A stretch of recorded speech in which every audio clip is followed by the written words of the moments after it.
Olá, meu nome é Ana Maria Pereira Lopes. Eu vou estar aqui apresentando para vocês três autores que eu considero fundamentais para o trabalho com a infância a partir da psicanálise.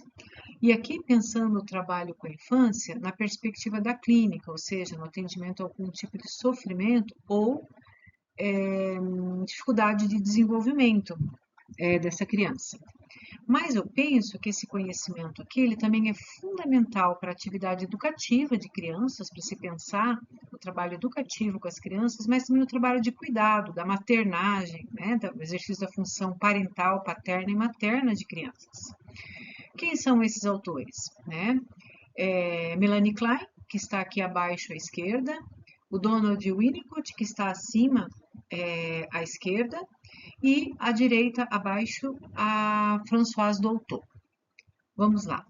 Antes de iniciar propriamente dito aí, o trabalho com a obra de Melanie Klein, queria dizer que essa obra é vastíssima, né? Aqui estão as capas de alguns dos livros dela, e o que eu vou estar falando aqui para vocês no tocante a Melanie Klein é extraído aí de um texto do Násio, organizado pelo Násio, onde ele convida vários autores para falar das obras, né, de vários autores, dentre eles a obra de Melanie Klein.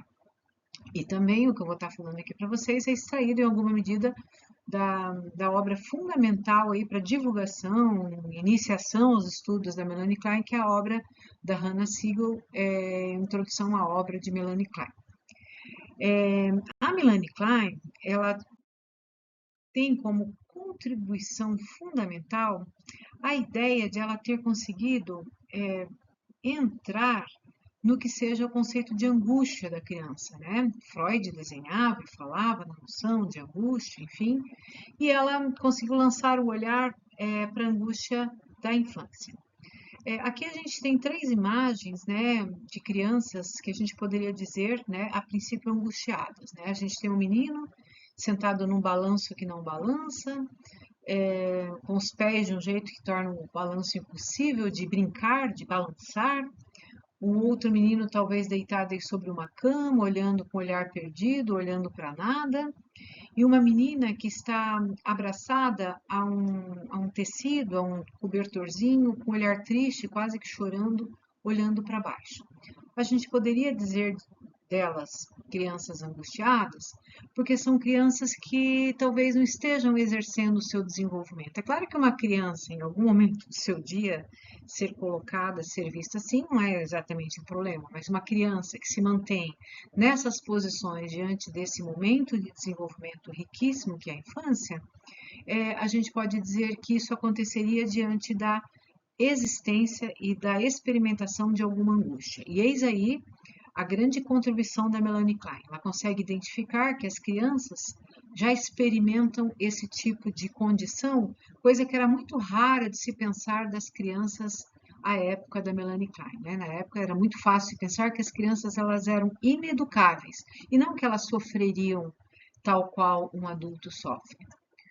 Então essa contribuição fundamental tem o seu contrário numa contribuição fundamental também da Melanie Klein, que é a atividade do brincar como algo fundamental para a criança e como algo fundamental para o trabalho analítico com as crianças, com o que ela vai propor, que propor o trabalho clínico de análise infantil, coisa que para a época, né, era algo muito difícil de ser pensado, né? Ela é a primeira a propor essa possibilidade de modo objetivo, mostrando um método, mostrando uma técnica, fazendo os debates sobre isso, claro, sempre se apoiando na obra de Freud.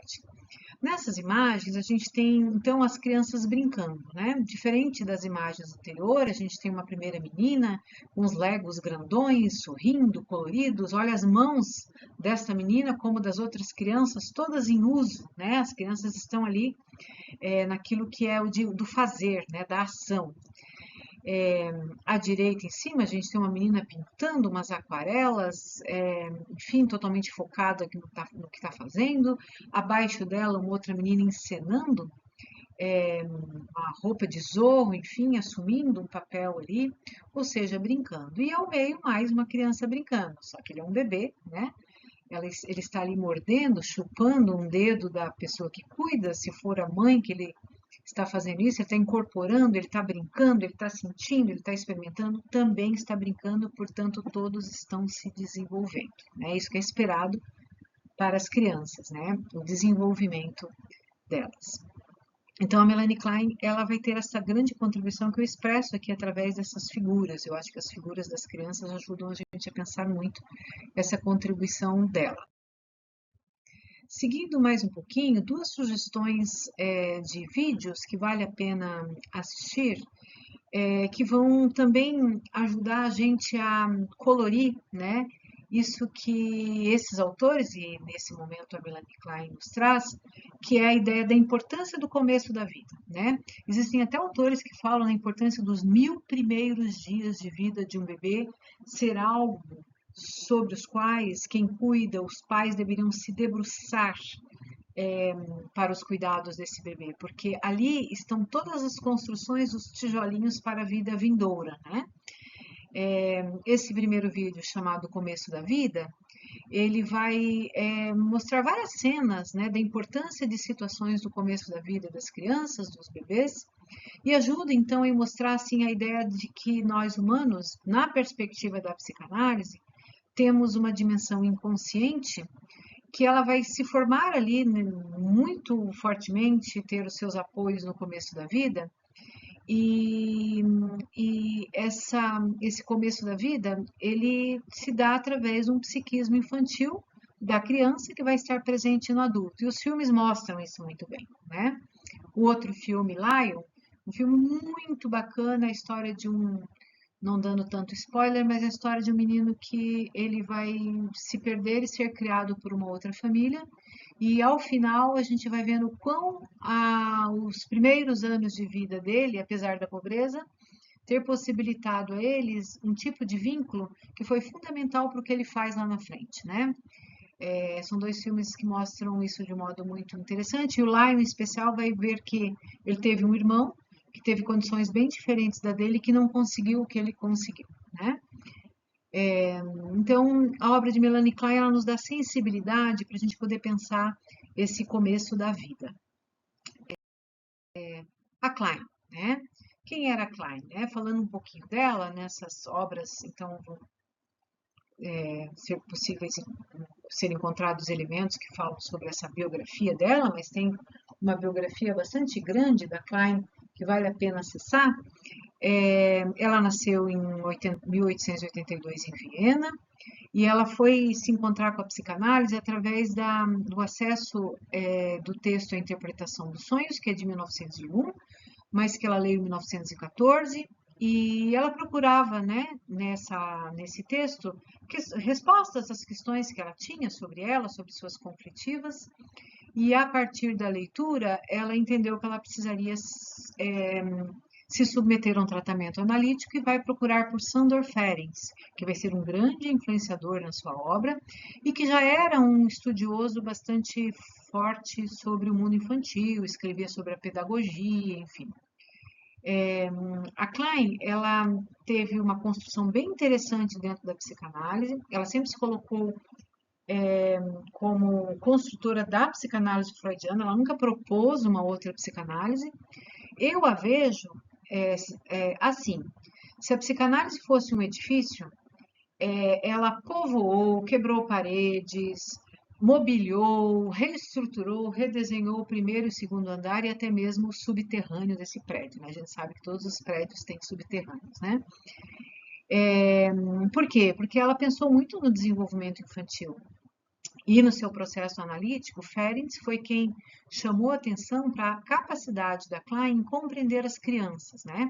Ela, como todos os estudiosos daquela época, olhava, observava, enfim, os seus filhos. E as questões que ela trazia para a cena analítica permitiram a Ferencz mostrar essa capacidade de compreensão. Ela trabalhou ali, depois na Alemanha, depois ela foi para a Inglaterra, que é onde ela terminou, enfim, a sua carreira, enfim, portanto, ela, junto com o Winnicott, ela vai ser pensada um pouco como escola inglesa de psicanálise. Seguindo mais um pouquinho, uma das grandes contribuições da Melanie Klein é a ideia de que o sujeito constitui no seu psiquismo algo que já estava presente na obra de Freud, que é a ideia de objeto, mas ela vai dizer que a gente se relaciona por meio das relações de objeto e objetos estes que povoam e constituem nosso psiquismo. Aqui continua valendo todos os conceitos de Freud, pulsão, enfim, é, pontos de fixação, continuismo psíquico, mas a Melanie Klein vai dar vida e organizar esses conceitos em torno do que seja o objeto. Por conta da prematuridade de uma criança, ela vai dizer que desde o início da vida há o relacionamento da criança por meio de partes do corpo da mãe, por meio da uma noção inicial da mãe, por meio de objetos que ela toca. E isso vai constituindo na criança a noção de objeto. Esses objetos, primeiramente, eles são parciais, eles não são inicialmente totais, né? Como disse, parte do corpo da mãe, por exemplo, como o seio da mãe. E esses objetos, eles podem ser sentidos pela criança como objetos bons, seio bom, objetos maus, né, seio mau, que estão totalmente relacionados, né, a eventos, situações que trazem agradabilidade, prazer, satisfação à criança, ou o contrário disso. Acontece que a experimentação da criança com esses objetos permite identificar que às vezes parece que eles preponderam na criança, né?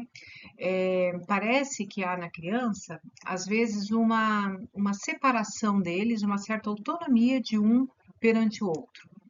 Por quê? Porque o bebê projeta os seus impulsos de amor e atribui ao seio gratificador, assim como projeta os impulsos ruins, destrutivos, ao seio frustrador, mal.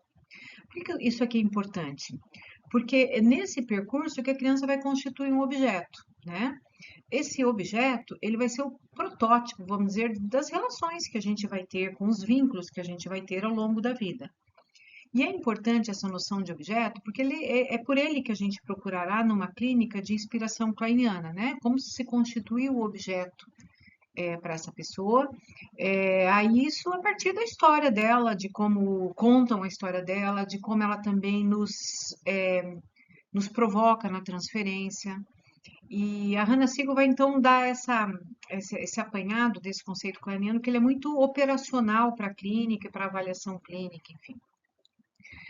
A noção de objeto, ela carrega, né, algo que é muito importante na perspectiva kleiniana, que de certo modo ela inaugura, que é o mundo interno, mas é um mundo interno totalmente envolto numa relação intersubjetiva, né? Porque ele fala de uma relação intersubjetiva e sempre falará de uma relação intersubjetiva. Seguindo mais um pouco, então, essa noção do objeto formado desde do início da vida de uma pessoa vai colocar a partir de Klein uma aproximação, uma vivacidade sobre o que seja essa precocidade dos estágios relacionados à instalação de conflito, culpa e angústia.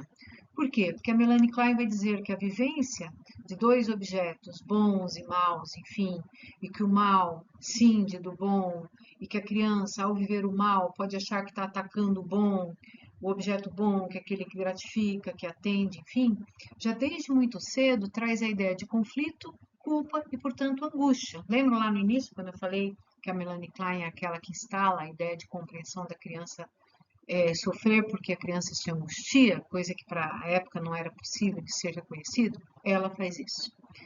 Então, assim, ela faz algo que rompe um pouco com o que vinha sendo pensado na época, sobretudo por Anna Freud. Anna Freud, todos sabemos, ela achava que as crianças seriam educáveis, né? Que as crianças não seriam analisáveis, por conta de não ser acessado o conflito. E a Melanie Klein vai lá e desenha esse conflito. A Hermine von Helmut vinha pensando um pouco nessa linha desenvolvida pela Klein, mas não conseguiu concluir esse raciocínio. Ela morreu muito jovem, assassinada por um sobrinho, enfim.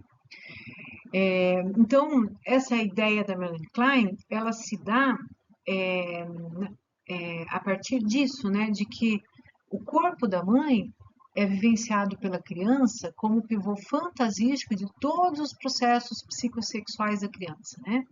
Então a criança ela vai acessando o mundo através desse acesso ao corpo da mãe, né? Seja ali buscando e entendendo prazer psicossexual, porque a criança sente prazer ao mamar, ao ser tocada. Depois o Winnicott vai desenvolver isso pensando aí os conceitos de handling, né? Que é a manipulação do corpo da criança pela mãe, isso é muito importante, né? Contornar, tocar, apertar, palpar a criança, e de holding, que é conter, equilibrar, cuidar da criança. Mas aqui já está em Klein aquilo que a gente vai ver no Winnicott, do corpo ser o espaço de relação da criança ao corpo da mãe, o espaço onde vai se constituindo todo o mundo psíquico da criança. Então, a criança, ela sempre vai estar muito ligada à mãe, né? Por isso que se diz de um bebê pequeno, ele vai estar sempre procurando a mãe, querendo se aninhar na mãe. E por quê? Porque é uma mãe que ela é perdida, né? Aquela criança que estava na barriga, ela vai sendo perdida, né? Desse lugar. E quando ela vai se dando noção dessa perda, né? E aí essa noção dessa perda vem sempre também pelo não atendimento. Às vezes a criança quer morder, quer devorar, enfim, roubar este seio para si. Então ela experimenta agressão. Então aquele seio mal que a gente viu na lâmina anterior vai ter como resposta dessa criança ações às vezes irruptivas perante a mãe. E a criança ela sente que está ali braba perante esse objeto que está também atendendo-na, apesar de cindido, alguma ligação essa criança faz porque os dois objetos estão internamente, convivem como ideias dentro do psiquismo da criança, né? Então, a culpa é, na realidade, uma reação às pulsões destrutivas do objeto, das quais as pulsões libidinais são inseparáveis, né? Aqui também está aquela ligação que eu fiz com a ideia de pulsão de Freud. Enfim. Então, vejam, Melanie Klein, a meu ver, ela dá vida, ela dá movimento, ela anima a vida psíquica da criança, que isso não era tão claro na obra freudiana. Então, a culpa, como eu disse, vai ser um produto da formação do super-eu em curso, né? Porque a criança vai experimentar essas brabezas, vamos dizer assim, e ela vai se sentir culpada porque ela também sabe que aquela pulsão, aquela ideia, aquele movimento destrutivo vem dela. Então, aí se instala uma coisa muito interessante, que é a ideia de, para Klein, a origem do psiquismo surge de um vínculo sempre intersubjetivo. Então, desde muito crianças, a gente é inter, né? O que somos hoje, né, foi edificado nessa relação intersubjetiva, portanto, relação dual, primeira que a gente tem aí na relação com quem cumpre a função materna, né? Que não precisa ser exatamente a mãe, mas que faz essa função de emprestar o corpo, de acalentar, de alimentar, enfim, de cuidar de uma criança. Uma outro destaque que eu gostaria de dar, na linha do que a gente vinha falando, dessa função da mãe no desenvolvimento aí da criança, é que a gente pode destacar de Klein trazer uma certa ideia de um primado da mãe, né? Por quê? Porque a mãe, ela é a colocadora, a protagonista dessa colocação da criança, né, no atendimento aos princípios do prazer, e depois também podendo essa criança sair dessa relação apenas constituída pelo princípio do prazer e constituindo o eu através de mecanismos de simbolização, né? A mãe é que ela dá lugar aos deslocamentos do sujeito e um número cada vez maior de experimentação de objetos. Essa relação com a mãe, como eu já disse, ela é conflituosa, porque o seio, o cuidado, enfim, é uma relação anterior à castração e ela precisa vir para dar a castração para poder dar lugar cabo, né, a essa onipotência da mãe, né, para constituir o sujeito, mas esse sujeito ele sempre vai vivenciar com uma certa nostalgia profunda desse lugar mítico, né, da satisfação que inicialmente ele precisou acessar alucinatoriamente essa satisfação, porque ela sequer vinha da mãe, mas quando ela vem da mãe, também há ali uma quebra, né? Uma quebra que vai influenciar autores como Lacan, na ideia do espelho, enfim, nessa quebra de uma condição narcísica, né? De que está no outro este lugar de satisfação aos meus atendimentos. Então, assim, à mãe é conferido aí um lugar de constituição muito importante, de constituição no psiquismo do sujeito, não é muito importante, mas de constituição. Seguindo um pouquinho,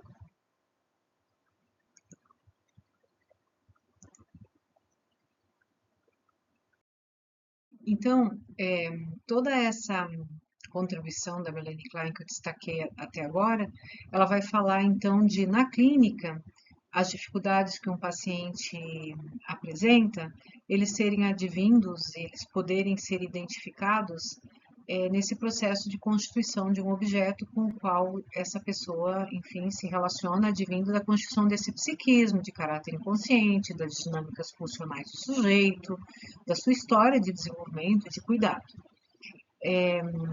Mas a obra de Melanie Klein, ela permite, para além disso, uma metapsicologia que vai ainda mostrar um pouco mais como esses mecanismos que a gente está aqui dizendo, que constituem o psiquismo através das relações de objeto, como eles se movimentam. E aí eu penso que a ideia de posição esquizoparanoide, posição depressiva, às vezes encontrado na literatura, de tradução como fase, elas são muito importantes. O termo posição marca uma preocupação da Melanie Klein de não de ir para além das etapas do desenvolvimento de Freud. Ainda que Freud nunca deixou estanque, né, que fase oral passaria e não teríamos mais fase oral, né? Fica muito claro na obra de Freud a fase oral, inclusive de pessoas adultas como nós, presentes, né? Pontos de fixação na fase oral presentes em pessoas adultas e saudáveis, enfim, também como nós. Mas a Melanie Klein vai falar de posições, que um pouco diferente da ideia de fase, ela vai falar o quanto essas duas posições elas convivem no funcionamento psíquico de qualquer sujeito. Então, a posição esquizoparanoide, ela seria formada, então, ali por volta dos 4 meses, e ela tem a ver exatamente com aquele início da vida em que o seio, que é o objeto que o bebê retém e enxerga, passa a ter uma defesa primária instalada pela divisão, que é a responsável por administrar a angústia essencial em que divide o objeto em seio bom e seio mau. Então, o seio bom e o seio mau conviventes, esses seios conviventes no psiquismo do bebê, faz com que ele precise separar, e ao separar, muitas vezes a experimentação, como eu disse, de situações difíceis, conflitantes, desconfortáveis, façam com que ele se sinta atacante, né? Da dimensão boa que ele também experimenta. E isso vai trazendo para o bebê angústia, né? Porque é angústia em cima de angústia, e ele vai experimentar essas situações difíceis, que, como eu disse antes,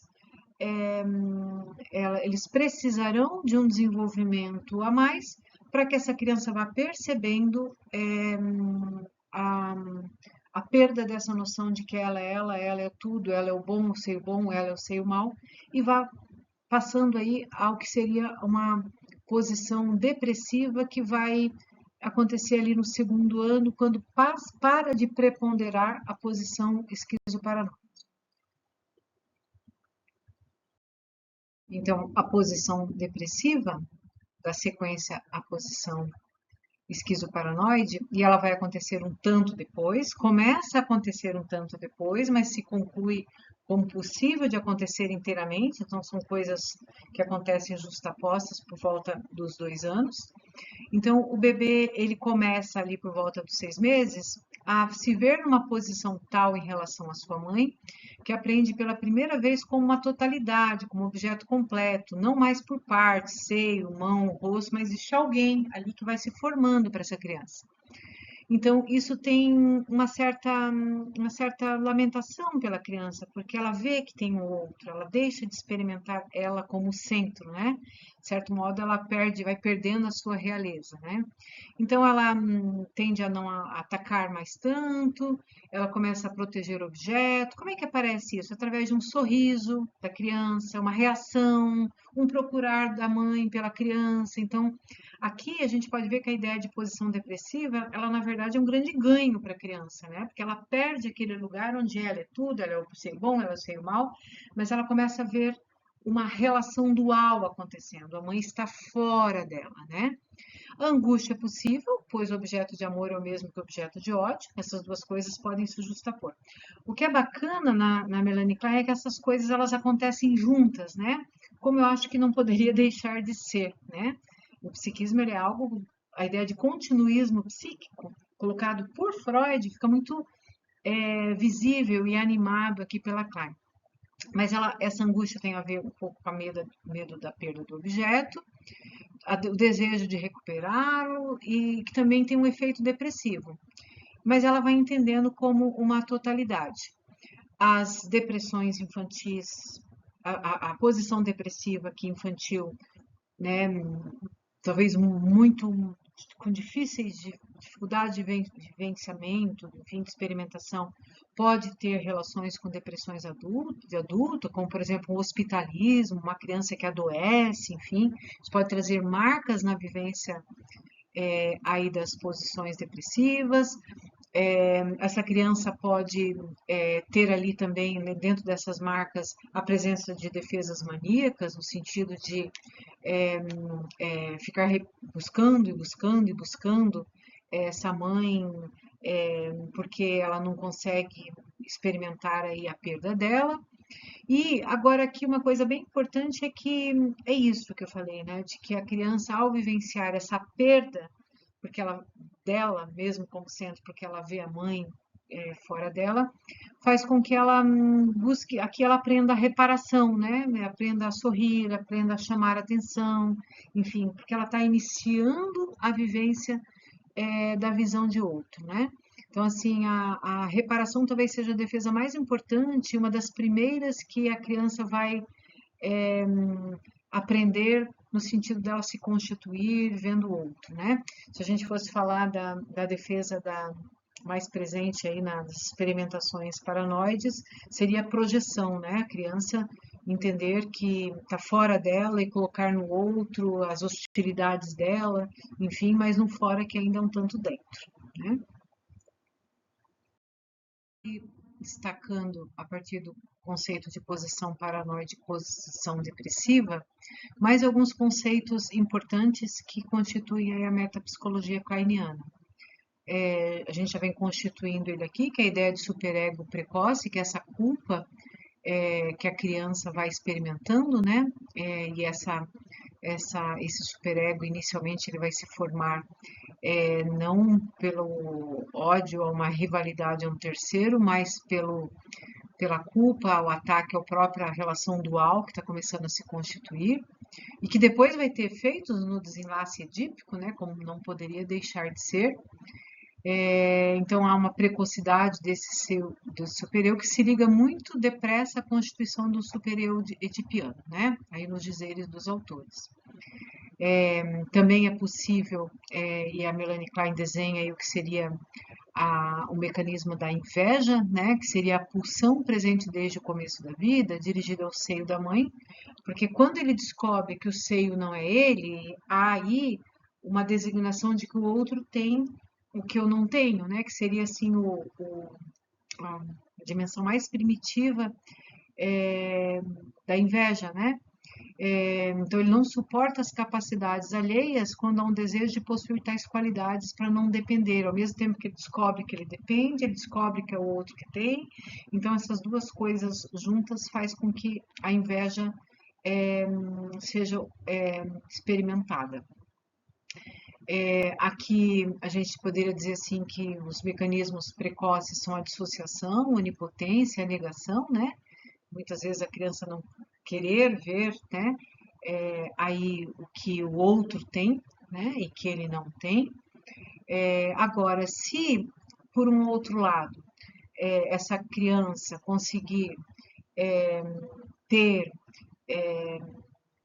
mecanismos invejosos, diminutos, que não o fazem experimentar tantos desconfortos de não se apropriar do objeto, mas ao mesmo tempo ter experimentações desse seio que alimenta, que nutre, enfim, vai fazendo com que prepondere na constituição desse psiquismo a um sentimento de gratidão, né? Por isso o próprio texto da Melanie Klein, inveja e gratidão, né? Essas pulsões invejosas podem ser elaboradas, suavizadas e vai aí reparando, né? E tolerando a culpa pelo dano aos objetos, enfim, a brabeza que ele sentiu com relação a esse seio que ele experimentou às vezes como hostil. Do contrário, né, ele pode ficar voraz e ele pode ter muitas dificuldades quando mais à frente vai sendo apresentado para ele o mundo dos objetos, de outros personagens, e, e, e a inveja ela pode dar a dificuldade de experimentar um terceiro concorrente, que daí já não é mais apenas a mãe possuidora do seio bom, mas um terceiro que pode possuir a mãe e ter capacidades que essa criança não tem, que seria a relação edípica, né? Então, o ciúme seria um outro sentimento a ser experimentado, que ele advém da relação triangular, quando se entende aí que existiria um rival, né, que tem aquilo que a criança não tem. Ele é separado dessa relação que a criança inicialmente conhecia. Então, são conceitos importantes que se dão ao longo da vida, mas que para Melanie Klein fica muito claro o quanto ele se forma ali no início, no começo da vida, como dizíamos ao início. E aí, por último, né, se lá no início eu falei assim que a Melanie Klein foi a primeira a se ver com capacidades de trabalhar com relação à angústia da criança, e acho que agora fica muito mais claro de onde vêm essas angústias, que advêm dessas experimentações todas da criança. Então, a clínica infantil é proposta por ela em meio a essas construções todas, onde ela vai dizer, né, que os princípios essenciais do tratamento, então, são os mesmos. O psiquismo dos pacientes muito pequenos, das crianças, é diferente. Mas essa diferença é expressada por meio do brincar. Se ela não é expressada por meio da palavra, ela é expressada por meio do brincar. E aí ela vai fazer confrontos com o que se propunha na época, principalmente de caráter montessoriano, que era a, a ideia de se educar a criança através do brinquedo. Ela vai propor aí uma posição sobre a play technique, e ela vai dizer assim, ó, o jogo, né, a técnica do jogo, a técnica do brincar não se reduz à ludoterapia, porque ela entendia que a ludoterapia propunha algo que era muito importante, ainda é muito importante, que é oferecer descarga emocional, liberar afeto desagradável. Mas ela vai dizer que é, a, apenas a ludoterapia não permitiria acesso ao inconsciente e não permitia a manifestação da transferência negativa e o trabalho sobre essa transferência negativa. Ou seja, a criança manifestar a brabeza, a criança poder expressar, bagunçar uma caixinha de areia e poder brincar em torno disso, manifestar com o brinquedo, ela em seguida poder reparar essa bagunça que ela fez através de olhar para o outro, experimentar a culpa, e isso poder ser expressado, vivenciado ali através do brinquedo, reconstituído através do brinquedo, né? Então, a ludoterapia não objetivava esse tipo de trabalho. Também a técnica do brincar não é só uma observação, né?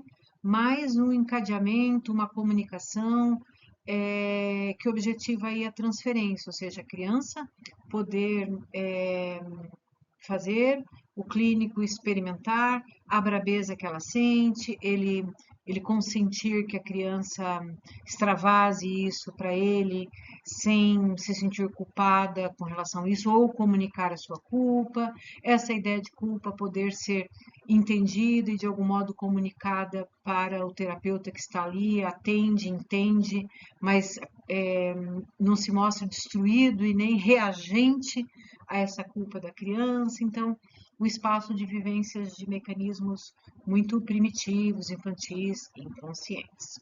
Né? Então, assim, pensando um pouco essa especificidade do psiquismo das crianças pequenas, é, o, uma primeira consideração a ser feita, então não existe associação verbal, a criança não pode fazer associações livres, como no tratamento de adulto, por quê? Porque ela ainda não tem o objeto total, né? Lembra que a gente falou que o bebê tem objeto parcial, né? Ele não está totalmente constituído, e uma criança pequena, enfim, esse objeto, eu diria que esse objeto nunca é constituído, inclusive nos adultos, mas crianças em desenvolvimento, até adolescência, enfim, esse objeto ainda não está totalmente constituído, por isso que muitas vezes precisamos de meios acessórios para expressão, como o desenho mais à frente, no caso de um pré-adolescente, enfim. Então, o objeto ele não é total ainda, então ela não consegue representá-lo inteiramente, mas tão somente viver as angústias relativas à instabilidade com ele. Né? Isso se dá através do desenho, por exemplo, com crianças mais velhas. A angústia relativa às adversidades com o objeto opõe uma resistência às associações verbais. Isso que é um outro detalhe, mas muito interessante, é que a própria associação verbal ela cessa, ela para, se ela começasse, porque esse objeto não está constituído, então a criança ela tem dificuldade de conseguir tocar nesse objeto porque ela ainda protege esse objeto, porque ela tem ele internalizado de modo que não está ainda assentado por ela. E aí, indo mais para os mecanismos inconscientes, né? É, a associação das representações, né? Condensada, né? Ela surge no brincar, que toma conta do lugar da associação no sentido analítico, fazendo o ofício da metáfora, né? Então, assim, isso vai ser feito pelo brinquedo, isso não pode ser feito através da palavra, né? Então, não vai ter ato falho, não vai ter esses mecanismos que comunicam o conflito. O conflito ele é explicitado no próprio desenho, porque ele ainda não está representado, ele não foi alvo de repressão. Então, essas são especificidades bastante interessantes. Então, é, toda essa construção da Klein vai permitir que ela permitiu que ela fosse construindo os parâmetros para analisar a analisabilidade do brincar. E como que ela foi fazendo isso? Então, ela foi prestando atenção naquilo em que o brinquedo podia ser alvo de comunicação da criança sobre a sua relação com o objeto, que também expressava seus conflitos. Então, assim, interessava ali o tipo de brinquedo escolhido, como ele a dramatizava, se ela se colocava submissa ao brinquedo, o acesso à água, como ela espalhava essa água, que cuidados ela tinha ou não, recorte, desenho, a maneira como brinca, mudança de brinquedo. Então, a depender da história da criança, né? Tudo aquilo que a criança comunicava através do brinquedo era alvo de atenção, de atenção e interpretação e compreensão dessa criança. Então, a criança podia ter, através do brinquedo, a manifestação do acesso às suas conflitivas e também acesso à sua dimensão dos seus princípios do prazer, né, daquilo que era necessário para ela. Então, ela ia de representação em representação, do que aquele brinquedo poderia estar representando, de emoção pulsional em emoção pulsional, repetindo conflitivas que ela vivia, tantas situações quanto fossem necessárias para que ela pudesse experimentar diminuição dos níveis de tensão E o tratamento, então, seria isso, né? O estabelecimento do princípio do prazer, da comunicação da criança, do retorno da criança às conflitivas e do acesso ao prazer, de um acompanhamento do analista que mostrava isso como possível, que não se atrapalhava ou se desconfortava através da manifestação da transferência que a criança podia encontrar ali na pessoa do analista, e isso ia podendo fazer uma restituição aí da constituição do eu dessa criança. Então é isso, e na sequência veremos então outros autores.